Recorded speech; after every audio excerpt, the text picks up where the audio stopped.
कहानी दिल के रिश्ते। अरे वाह रीना, आज तो बड़ी प्यारी लग रही हो। रक्षाबंधन वाले दिन मैं अपने मायके से वापस आई ही थी कि रीना मुझे बाहर ही मिल गई। चटक हरे रंग का लहंगा चोली पहने और मांग टीका लगाए वो बिल्कुल अलग दिख रही थी। जी आंटी, मैं भी अभी आई हूँ मायके से, राखी करके। रीना मेरे घर के साथ वाले घर में किराए का कमरा लेकर रह रही थी। वो किसी बड़ी कोठी में पूरे दिन के लिए खाना बनाने का काम करती थी और उसका घरवाला कहीं ड्राइवर का काम करता था। सुबह घर से निकलती तो खूब अच्छी तरह तैयार होकर जाती। आते जाते मुझे जब भी मिलती खूब सलीके से मुस्कुराते हुए बात करती।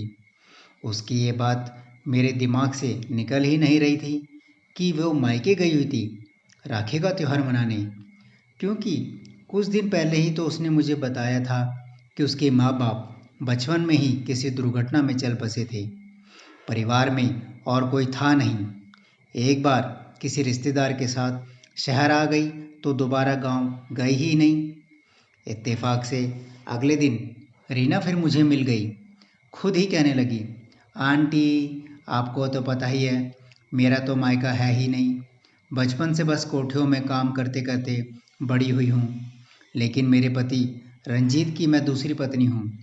उसकी पहली पत्नी का जब बच्चा हुआ तो वो चल बसी। फिर रंजीत की शादी मेरे साथ हुई। रंजीत ने बच्चे की देखभाल के लिए जल्दी शादी की थी और तब उसका बेटा उसकी पहली पत्नी के मायके वालों के सब पास ही था। रंजीत ने उन्हें शादी में बच्चे के साथ बुलाया था। उन्होंने वहां आकर बच्चा तो मुझे सौंपा ही, साथ ही जब उन्हें देखा कि मेरा मायका का कोई भी नहीं है तो उन्होंने मुझे अपनी बेटी मानकर मेरा कन्यादान भी किया। इस तरह बच्चे को माँ मिल गई और मुझे मायका मिल गया और उनको बेटी मिल गई। अब वो मुझे अपनी बेटी की तरह ही मान देते हैं और हर तीज त्योहार पर मेरा मायका का हर नेक वहीं से आता है। मैं उसकी बातें सुनकर सोच में पड़ी थी कि आज ऐसे वक्त में जब अपने ही अपनों को नहीं पूछते, तब भी इस दुनिया में ऐसे बड़े दिल वाले लोग मौजूद हैं जो सही मायनों में जानते हैं कि रिश्ते बनाना और उन्हें दिल से निभाना क्या होता है।